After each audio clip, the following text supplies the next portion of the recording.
Hello friends, welcome back to my channel.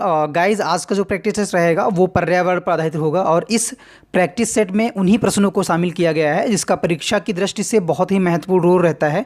अधिकतर exams में ये क्वेश्चंस बार बार आते रहते हैं और थोड़ी सी कन्फ्यूज़न की वजह से आपके जो ये क्वेश्चंस है कहीं ना कहीं गलत हो जाते हैं। तो इसलिए क्वेश्चंस की जो बारीकियाँ हैं उनको देखेंगे और उनको समझेंगे भी, और इसके साथ साथ पर्यावरण पर आधारित टॉप 1000 MCQs को प्रैक्टिस टेस्ट के जरिए रोज़ाना सॉल्व करवाया जाएगा हमारे चैनल पे, जिससे आपके जो अपकमिंग एग्ज़ाम्स हैं जैसे यूपी पीसीएस हो गया, आरओ एआरओ हो गया, यूपीएसआई हो गया, टेट सीटेट सुपर टेट हो गया, अन्य सभी प्रतियोगी परीक्षाओं में इन सभी प्रैक्टिस टेस्ट की जो है महत्वपूर्ण भूमिका रहेगी।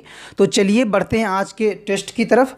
क्या कह रहा है पहला क्वेश्चन वो देखते हैं। पहला क्वेश्चन कह रहा है कि ओरड़ किसे कहते हैं। ओरड़ जो है किसे कहते हैं, तो विकल्प है पवित्र पादप को कहते हैं, या पवित्र जंतु को कहते हैं, या पवित्र पर्वत को कहते हैं, या पवित्र वन को कहते हैं। तो ओरड़ जो है ये किसे कहा जाएगा, किसे कहते हैं। तो सही विकल्प हो जाएगा पहले क्वेश्चन का विकल्प जो डी है, विकल्प डी जो है ओरड़ जो है पवित्र वन को कहा जाता है। पहले का विकल्प डी जो है प्रश्न का वन का विकल्प डी जो है करेक्ट आंसर होगा। अगले प्रश्न की तरफ बढ़ते हैं। नेक्स्ट प्रश्न क्या कह रहा है वो देख लेते हैं। नेक्स्ट प्रश्न कह रहा है कि क्षारीय मिट्टी में उगने वाले पौधे क्या कहलाते हैं। जो क्षारीय मिट्टी होती है उसमें जो पौधे उगते हैं उन्हें क्या कहा जाता है, या वो पौधे क्या कहलाते हैं। तो जीरोफाइट कहलाते हैं, या मेजोफाइट, या हाइड्रोफाइट, या हैलोफाइट। तो सही विकल्प सेकंड प्रश्न का क्या हो जाएगा, विकल्प जो डी है हैलोफाइट जो है ये ऐसे पेड़ होते हैं या ऐसे पौधे होते हैं जो क्षारीय मिट्टी में जो है उगते हैं। सेकंड क्वेश्चन का विकल्प डी जो है हैलोफाइट जो है ये सही विकल्प हो जाएगा। अगले प्रश्न की तरफ बढ़ते हैं। नेक्स्ट प्रश्न क्या कह रहा है वो देख लेते हैं। नेक्स्ट प्रश्न कह रहा है कि विश्व जैव विविधता संरक्षण से कौन संबंधित है। विश्व जैव विविधता संरक्षण से कौन संबंधित है। पहला Nagoya protocol, B Tokyo protocol, C Geneva protocol, और डी है सिंगापुर प्रोटोकॉल। तो सही विकल्प हो जाएगा तो प्रश्न 3 का विश्व जैव विविधता संरक्षण किससे संबंधित है। विकल्प ए जो है नगोया प्रोटोकॉल से जो है ये विश्व जैव संरक्षण या विविधता संरक्षण जो है संबंधित है। अगले प्रश्न 4 की तरफ बढ़ते। प्रश्न संख्या 4 क्या कह रही है वो देख लेते हैं। प्रश्न 4 कह रहा है कि जैव विविधता संरक्षण के लिए संयुक्त राष्ट्र संघ ने कितने प्रतिशत भूमि का जो है लक्ष्य रखा है। जैव विविधता संरक्षण के लिए जो संयुक्त राष्ट्र UNO है उसने जो है कितने प्रतिशत भूमि का जो है लक्ष्य रखा है। तो पहला है 7%, और बी है 25%, और डी है 33%। तो सही विकल्प फोर्थ का क्या हो जाएगा, विकल्प बी जो है ये सही हो जाएगा। 17% जो है विकल्प बी, फोर्थ प्रश्न का विकल्प बी जो सही हो जाएगा। 17% जो है संयुक्त राष्ट्र संघ ने जो है भूमि को लक्ष्य रखा है जैव विविधता संरक्षण के लिए, ठीक है 17%। अगले प्रश्न की तरफ बढ़ते हैं। प्रश्न संख्या 5 क्या कह रही वो देखते हैं। प्रश्न 5 कह रहा है कि भारत की संकटग्रस्त पादप जाति में कौन सम्मिलित है। भारत की संकटग्रस्त पादप जाति है उनमें कौन सम्मिलित है। आम सम्मिलित है, या शीशम, या सागौन, या चंदन। तो सही विकल्प क्या हो जाएगा 5 का कौन सा जो है संकटग्रस्त पादप जाति में सम्मिलित है। भारत की जो कौन सी ऐसी जाति है जो संकटग्रस्त पादप में जो है सम्मिलित है। तो सही विकल्प क्या हो जाएगा 5 का विकल्प डी जो है चंदन जो है ये संकटग्रस्त पादप जाति जो है भारत की जो है ये इसमें जो है सम्मिलित है, ठीक है चंदन, ठीक है। अगले प्रश्न की तरफ बढ़ते हैं। नेक्स्ट प्रश्न क्या कह रहा है वो देख लेते हैं। नेक्स्ट प्रश्न कह रहा है कि पश्चिमी घाट के सघन सदाबहार वनों को क्या कहते हैं।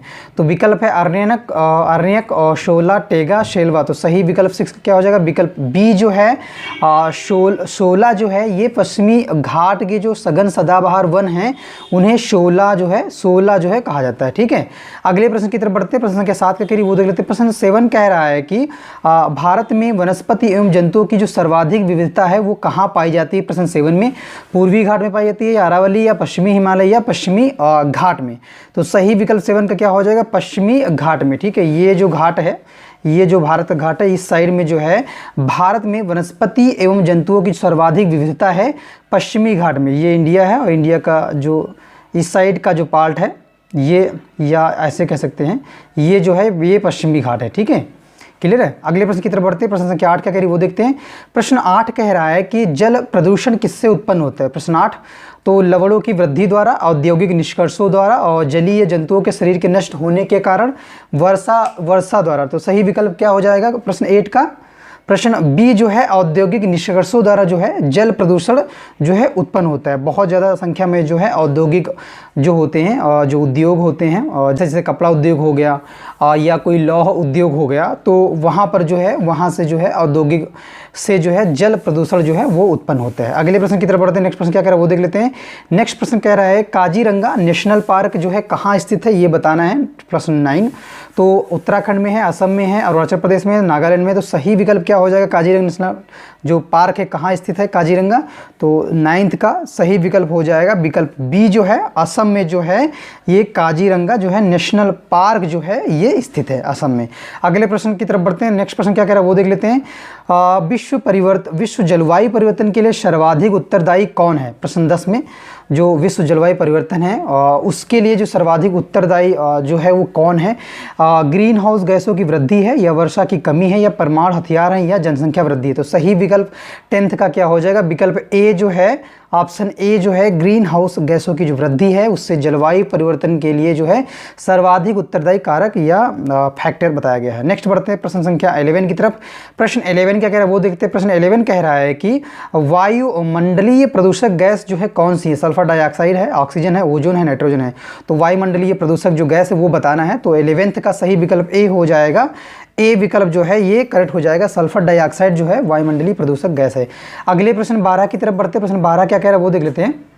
प्रश्न 12 कह रहा है कि ग्रीन हाउस गैसों में सर्वाधिक योगदान जो है किस गैस का है। ग्रीन हाउस जो गैस है ग्रीन हाउस जो गैस है उनमें जो सर्वाधिक योगदान है वो किस गैस का है। तो पहला है CFC क्लोरोफ्लोरोकार्बन्स और कार्बन डाइऑक्साइड, नाइट्रस ऑक्साइड और फिर है मीथेन। तो प्रश्न 12 का सही विकल्प हो जाएगा कार्बन डाई जो ऑक्साइड है। इसमें ग्रीन हाउस गैसों में सर्वाधिक जो है योगदान जो है कार्बन डाइऑक्साइड का रहता है, CO2 का। ठीक है, नेक्स्ट बढ़ते हैं प्रश्न संख्या 13 की तरफ। प्रश्न 13 क्या कह रहा है वो देख लेते हैं। प्रश्न 13 कह रहा है कि कार्बन डाइऑक्साइड के उत्सर्जन का जो प्रमुख स्रोत है वो क्या है। जीवाश्म ईंधन दहन है, या प्राणियों का श्वसन है, या ज्वालामुखी क्रिया है, या दलदली भूमियाँ हैं। तो कार्बन डाइऑक्साइड के उत्सर्जन के लिए जो प्रमुख स्रोत है क्या हो जाएगा। इस प्रश्न का सही आंसर क्या हो जाएगा, विकल्प जो ए है। ए जो विकल्प है जीवाश्म ईंधन का जो दहन है वो कार्बन डाइऑक्साइड के उत्सर्जन का जो है प्रमुख स्रोत है। विकल्प ए 13% का सही आंसर होगा। अगले प्रश्न की तरफ बढ़ते हैं। नेक्स्ट प्रश्न क्या कह रहा है वो देख लेते हैं।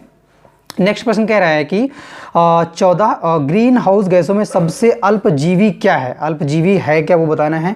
CFCs है, कार्बन डाइऑक्साइड है, मीथेन है, नाइट्रस ऑक्साइड। सही विकल्प 14 का क्या हो जाएगा, विकल्प सी जो है मीथेन जो है वो ग्रीन हाउस गैसों में सबसे जो अल्पजीवी है वो मीथेन है। अगले प्रश्न 15 की तरफ बढ़ते हैं।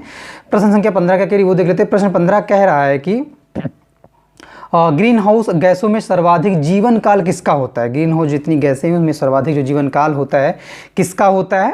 कार्बन डाइऑक्साइड का होता है, नाइट्रस ऑक्साइड का होता है, मीथेन का होता है, या CFCs का होता है, क्लोरोफ्लोरो कार्बन्स का होता है। ठीक है, तो कौन सा 15 का जो विकल्प होगा क्या सही होगा। तो 15 का विकल्प बी जो है नाइट्रस जो ऑक्साइड है, बी विकल्प जो है ये सही हो जाएगा। ग्रीन हाउस गैसों में सर्वाधिक जो जीवन काल होता है वो नाइट्रस ऑक्साइड का होता है। अगले प्रश्न की तरफ बढ़ते हैं। प्रश्न संख्या 16 क्या कह रही है। 16 प्रश्न क्या कह रहा है वो कह रहा है कि नाइट्रस ऑक्साइड गैस का सर्वाधिक उत्सर्जन किस उद्योग से होता है। जो नाइट्रस ऑक्साइड है उसका उस गैस का जो सर्वाधिक उत्सर्जन होता है किस उद्योग से होता है। तो नाइलॉन से होता है, सीमेंट से होता है, कपड़ा से होता है, कागज़ से होता है। सही विकल्प क्या हो जाएगा 16 का विकल्प ए जो है नाइलॉन जो है ये जो है नाइलॉन नाइट्रस ऑक्साइड गैस का जो है सर्वाधिक उत्सर्जन और नाइलॉन उद्योग से होता है। विकल्प ए 16 का सही आंसर हो जाएगा।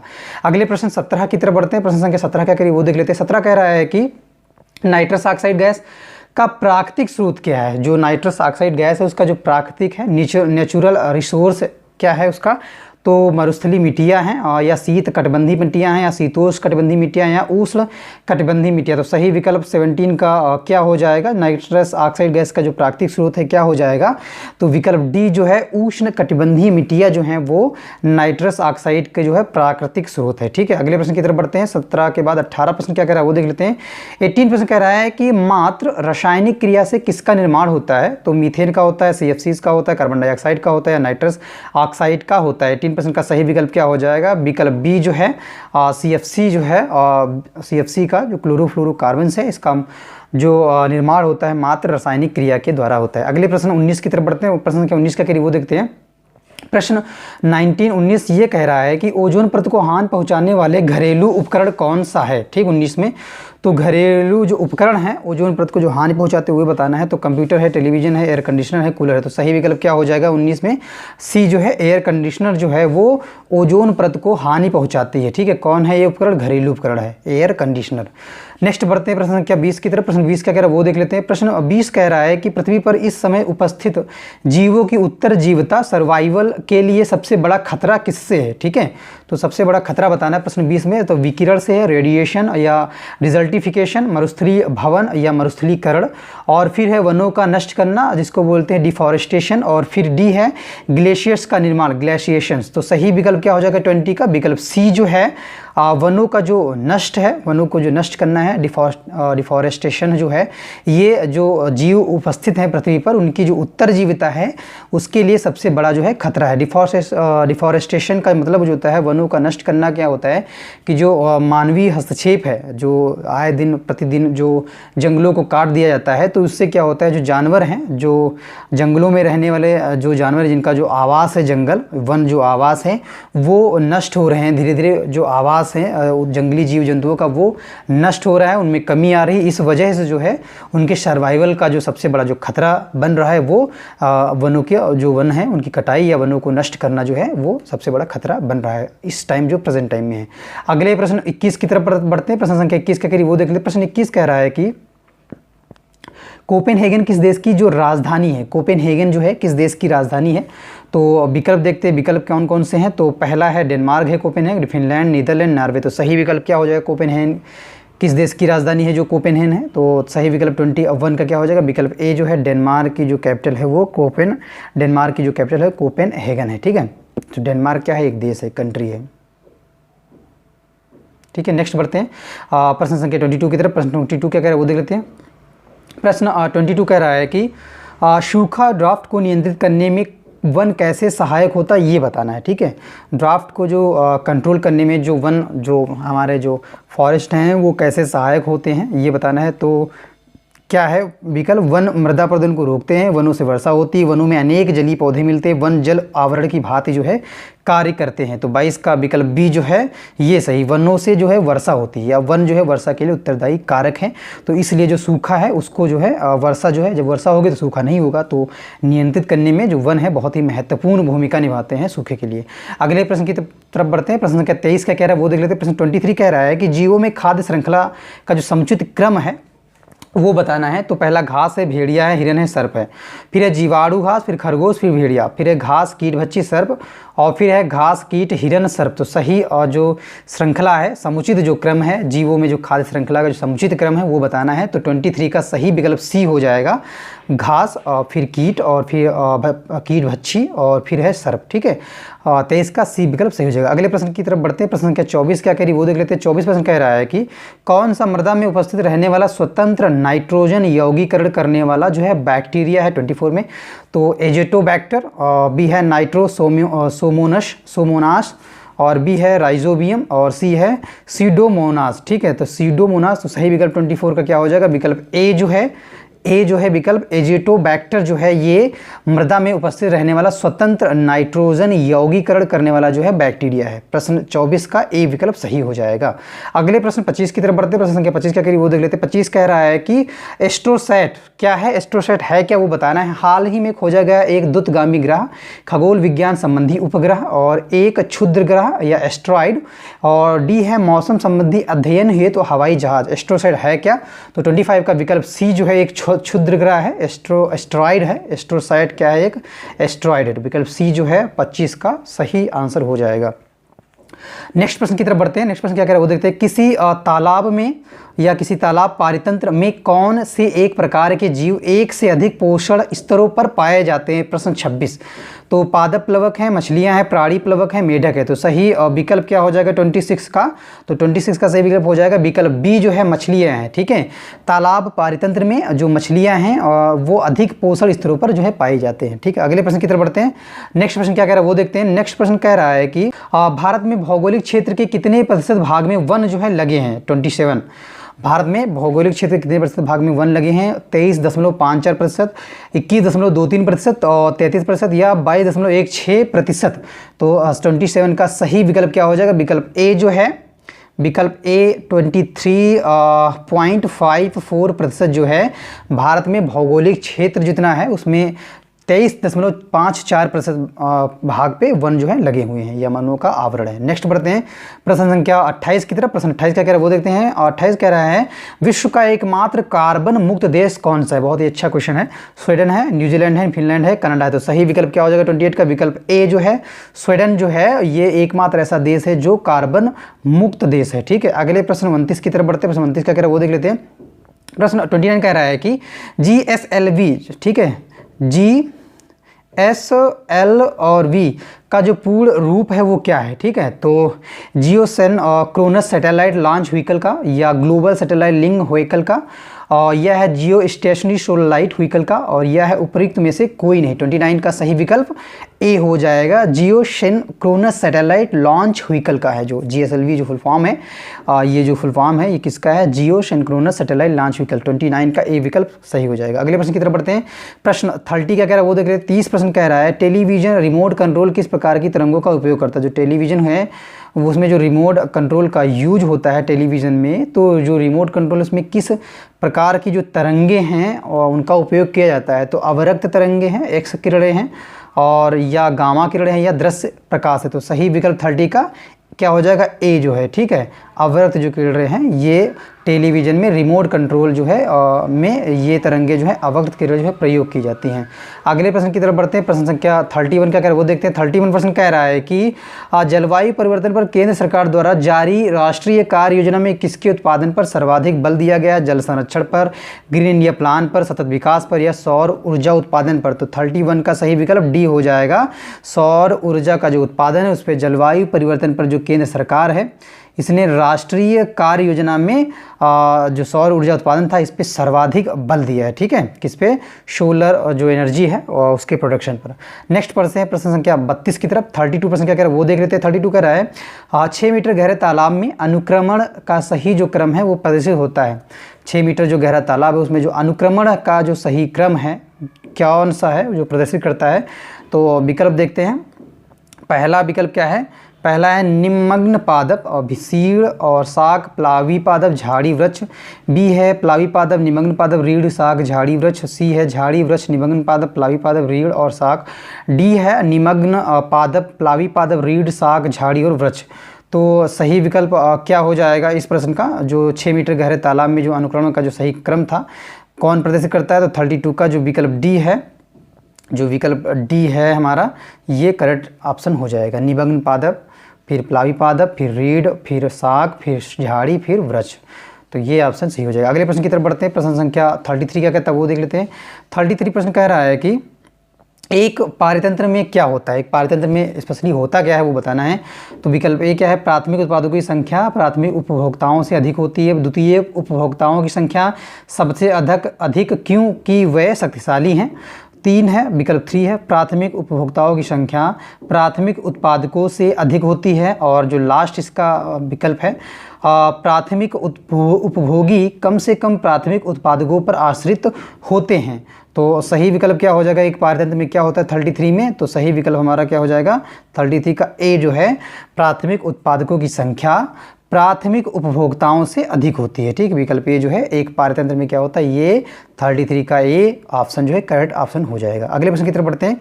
प्रश्न 34 क्या कह रहा है? इकोसिस्टम के आजीवित घटक में क्या होता है? इकोसिस्टम का जो आजीवित घटक है उसमें क्या होता है? तो ऊर्जा का प्रवाह होता है, पदार्थों का चक्रण होता है, उपभोक्ता होता है, या ऊर्जा प्रवाह और पदार्थों का चक्रण होता है। तो सही विकल्प 34 का बी हो जाएगा, पदार्थों का जो है चक्रण होता है। इकोसिस्टम के जो आजीवित घटक हैं, ठीक है, पदार्थों का चक्रण, विकल्प बी जो है सही ऑप्शन हो जाएगा 34 का। अगले प्रश्न 35 की तरफ बढ़ते हैं। 35 प्रश्न क्या कह रहा है वो देखते हैं।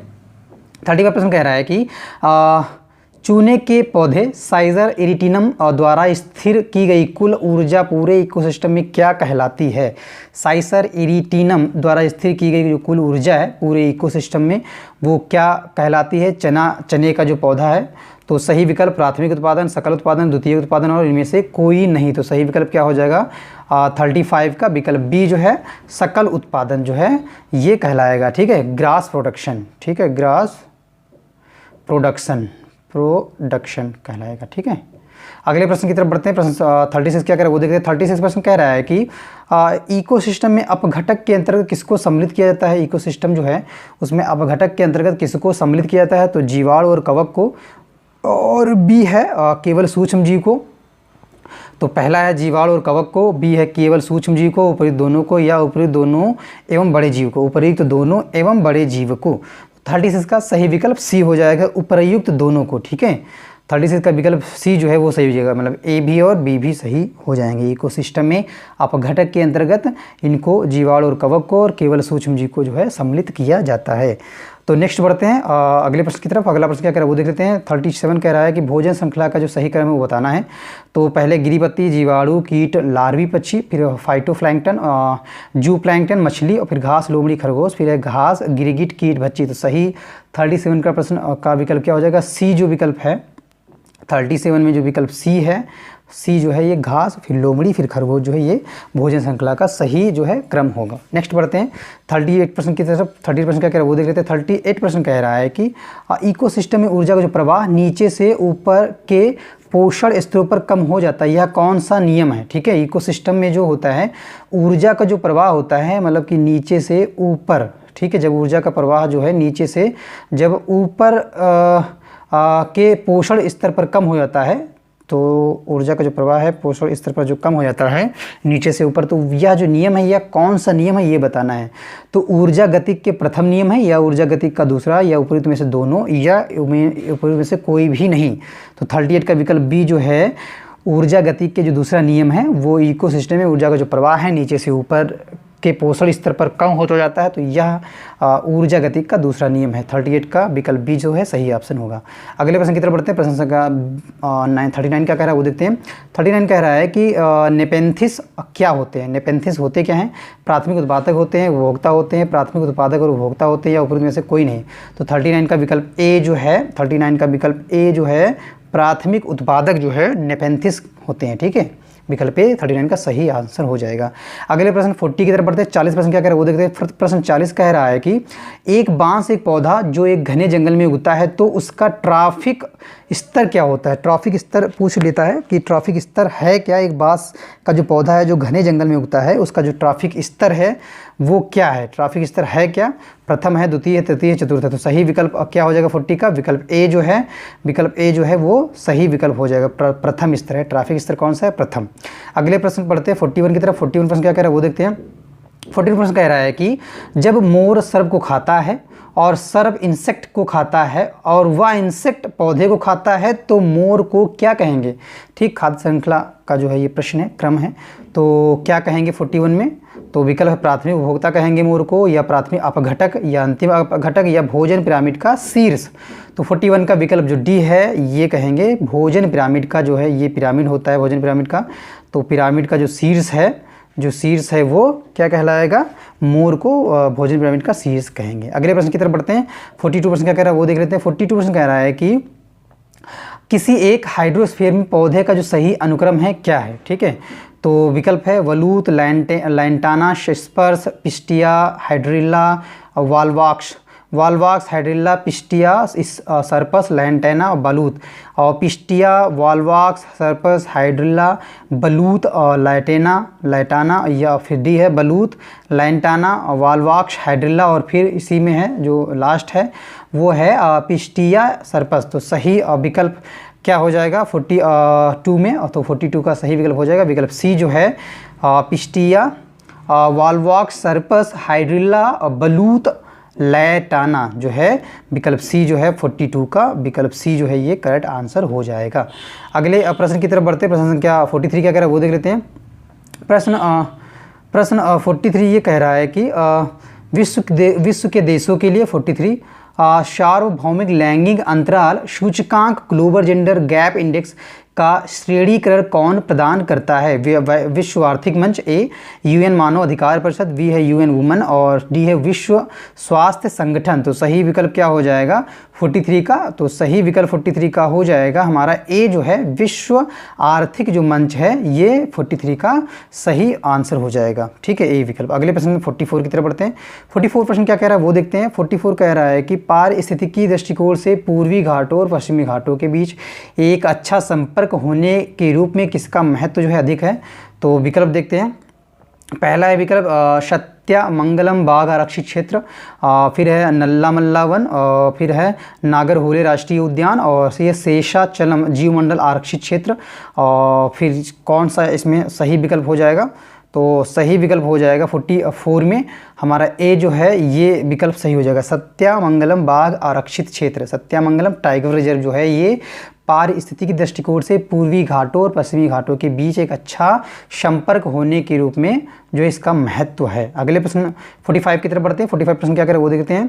45 प्रश्न कह रहा है कि जेनेटिक इंजीनियरिंग अनुमोदन समिति 45 का गठन किसके अधीन किया गया है? ठीक है, तो खाद्य सुरक्षा एवं मानक अधिनियम 2006, माल के भौगोलिक उपदर्शन रजिस्ट्रीकरण और संरक्षण अधिनियम, geographical index of goods registration and protection act 1999, और फिर है लास्ट जो है सी और डी विकल्प है पर्यावरण प्रोटेक्शन या प्रोटेक्शन अधिनियम 1986, और फिर है वन्य जीव संरक्षण अधिनियम 1972। तो सही विकल्प 45 का क्या हो जाएगा? विकल्प सी जो है पर्यावरण अधिनियम 1986 जो है इसके लिए 45 के लिए सही विकल्प हो जाएगा। जेनेटिक इंजीनियरिंग अनुमोदन समिति का जो गठन किया गया था वो पर्यावरण प्रोटेक्शन अधिनियम के अंतर्गत किया गया था।